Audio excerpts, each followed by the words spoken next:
Et enfin, l'OTAN commence à montrer les dents aux Russes déchaînés, après la provocation du Kremlin en Europe. Avec l'utilisation de drones et l'incursion de chasseurs, la Grande-Bretagne et les États-Unis ont mené une mission aérienne de 12 heures juste à la frontière de la Russie. Ce n'est pas tout, cet épisode est vraiment intéressant. En fait, les chasseurs et bombardiers américains et britanniques ont mis les nerfs des Russes en Populus à l'épreuve directement à leurs frontières. Autrement dit, depuis la Russie, on pouvait même voir les avions de l'OTAN. Mais ce qui est encore plus important, ces avions pouvaient être vus en Biélorussie simplement en levant la tête. J'expliquerai plus tard pourquoi. De plus en plus de détails émergent sur la production conjointe d'armes entre l'Ukraine et la Grande-Bretagne. Cette semaine, ils ont commencé à fabriquer ensemble de l'artillerie. La cerise sur le gâteau. Les dirigeants de 3 pays européens clés ont annoncé des efforts conjoints pour utiliser les avoirs russes gelés afin de soutenir l'armée ukrainienne en soulignant l'importance de la coordination avec les États-Unis et le renforcement de la position internationale. Aujourd'hui, Donald Trump a aussi parlé avec Zelensky du transfert de missiles Tomahawk. Je suis Alexei Pitchi. Alors que nous sommes encore le 11 octobre au calendrier, discutons ensemble de ce sujet. Mais avant de commencer, les amis, je voudrais vous demander de vous abonner à cette chaîne, de mettre un like et d'écrire n'importe quel commentaire sous cette vidéo. Cela aide beaucoup à la promotion sur YouTube. Si vous souhaitez soutenir le travail de cette chaîne YouTube, vous pouvez faire un don via les liens et les coordonnées dans la description de cette vidéo. Il est écrit « Soutenir la chaîne d'Alexei Pitchi ». Sélectionnez le format qui vous convient. Merci pour votre soutien. Alors, commençons par une nouvelle vraiment importante concernant la façon dont l'OTAN a commencé à réagir aux provocations des Russes. Et le Royaume-Uni joue un rôle clé dans cette réaction. Je vous rappelle que, le mois dernier, des vols de drones inconnus ont été détectés dans l'espace aérien de nombreux pays européens, au-dessus d'installations militaires et d'infrastructures critiques. En particulier, des drones ont été repérés en Suède, en Norvège, au Danemark, aux Pays-Bas, en Belgique, en Pologne, en Allemagne et en France. Dans de nombreuses villes, les aéroports civils ont cessé leur activité. De plus, dans la ville allemande de Geilenkirchen, un survol de drones a été enregistré au-dessus de la base aérienne où sont stationnés les avions de reconnaissance aérienne de l'OTAN. Plus tard, tout le monde a reconnu que c'était uniquement des drones russes de la Russie. Et voilà aujourd'hui. Le Royaume-Uni déclare que 2 avions de la Royal Air Force ont effectué plus tôt cette semaine une mission de 12 heures, conjointement avec les forces américaines et de l'OTAN pour patrouiller la frontière russe. Sur fond d'une série d'intrusions récentes de drones et d'avions russes dans l'espace aérien de l'OTAN, le ministre de la Défense britannique, John Healey, a brièvement déclaré, je cite, « C'était une mission conjointe importante avec nos alliés des États-Unis et de l'OTAN. Cela ne fournit pas seulement des renseignements précieux pour améliorer la connaissance opérationnelle de nos forces armées, mais cela envoie aussi un signal fort d'unité de l'OTAN au président russe Vladimir Poutine et à nos adversaires. » Plus tard, des informations internes ont révélé que les avions de l'OTAN s'étaient approchés au plus près de l'espace aérien russe pour montrer leur détermination et pour mettre les nerfs des Russes à rude épreuve. Comme on peut le voir, les Russes n'ont même pas osé dire un mot en réponse à cela. Mais ce n'est pas tout.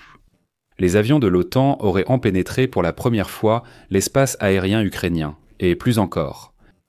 Mais de quel épisode s'agit-il exactement ? Il s'est avéré que c'était déjà jeudi, le 9 octobre.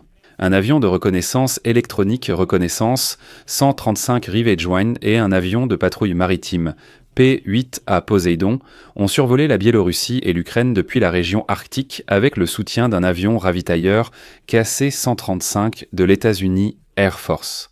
Et voilà que le Royaume-Uni a officiellement déclaré que l'opération faisait suite à l'intrusion des Russes dans l'espace aérien des pays de l'OTAN, y compris la Pologne, la Roumanie et l'Estonie. Encore une fois, nous constatons que les avions de l'OTAN ont longé la frontière de la Russie et sont même partiellement entrés dans l'espace aérien de la Biélorussie et de l'Ukraine. Cela s'est produit le jeudi 9 octobre. Le 11 octobre, le ministre de la Défense britannique reconnaît que 2 avions de l'OTAN ont sondé les frontières de la Russie et de la Biélorussie, alliés de la Russie.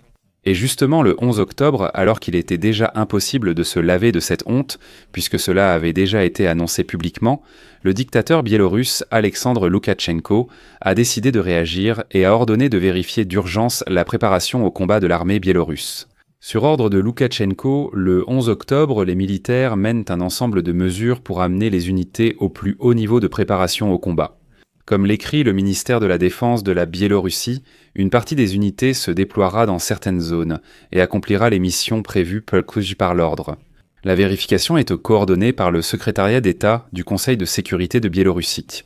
Bien que, apparemment, les exercices militaires conjoints de la Russie et de la Biélorussie pour 2025, dont la phase active s'est déroulée du 12 au 16 septembre, se soient principalement déroulés sur le territoire biélorusse. On aurait déjà pu tout tester et vérifier la préparation au combat. Je rappelle qu'à l'époque, Moscou et Minsk affirmèrent que les exercices visaient à contrer la militarisation de la Pologne et des pays baltes. Voilà la militarisation, quand les avions de l'OTAN passent au-dessus de vous.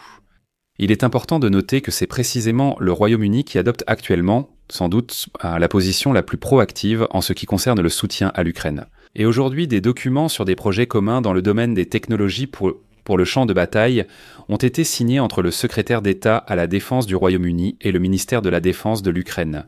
Comme il est indiqué, le document consigne les intentions des parties de développer et de mettre à l'échelle conjointement des technologies de défense et prévoit la création d'un groupe de travail pour coordonner les projets communs dans le cadre du programme LIRA. L'objectif du programme LIRA est de renforcer la capacité de défense des deux pays en unissant le potentiel industriel et scientifique de défense de l'Ukraine et du Royaume-Uni. Cela permettra de mener conjointement le développement, la modernisation et la montée en puissance de la production des systèmes d'armement nécessaires. 5. Comme l'a déclaré le ministre des Forces armées du Royaume-Uni, le Royaume prévoit de réaliser différents projets avec l'Ukraine, notamment dans la production de bombes. Citation. On commence par les drones. Pour des raisons évidentes, l'Ukraine est un partenaire clé pour développer des technologies visant à dissuader la Russie et réarmer l'Europe. Et encore une autre nouvelle importante. Les dirigeants de 3 pays européens clés ont annoncé des efforts conjoints pour utiliser les avoirs russes gelés afin de soutenir l'armée ukrainienne, soulignant l'importance de la coordination avec les États-Unis et le renforcement de la position internationale. Lors d'une récente conversation téléphonique, les dirigeants du Royaume-Uni, de la France et de l'Allemagne ont convenu d'avancer vers l'utilisation conjointe de la valeur des avoirs russes gelés pour soutenir les forces armées ukrainiennes. Dans une déclaration publiée par le gouvernement allemand, il est indiqué que ces actions visent à exercer une pression sur la Russie et à l'inciter à engager des négociations. En bref, la question de l'utilisation des avoirs russes gelés avance enfin petit à petit. Ces discussions atteignent déjà un niveau où il est question de la manière d'utiliser cet argent pour aider les forces armées ukrainiennes. Voyons comment le Kremlin réagira à l'aveu de John Hill, qui dit qu'il pardonne au Kremlin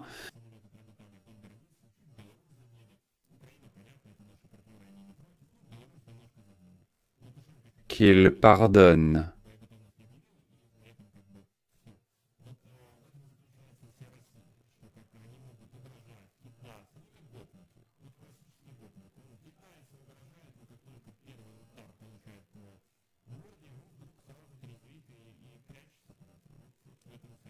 Je vais mettre des points de suspension ici. Écrivez votre avis et vos conclusions dans les commentaires sous cette vidéo, abonnez-vous à la chaîne, activez la cloche et n'oubliez pas de mettre un like. C'est tout pour aujourd'hui. Prenez soin de vous, à bientôt tout le monde.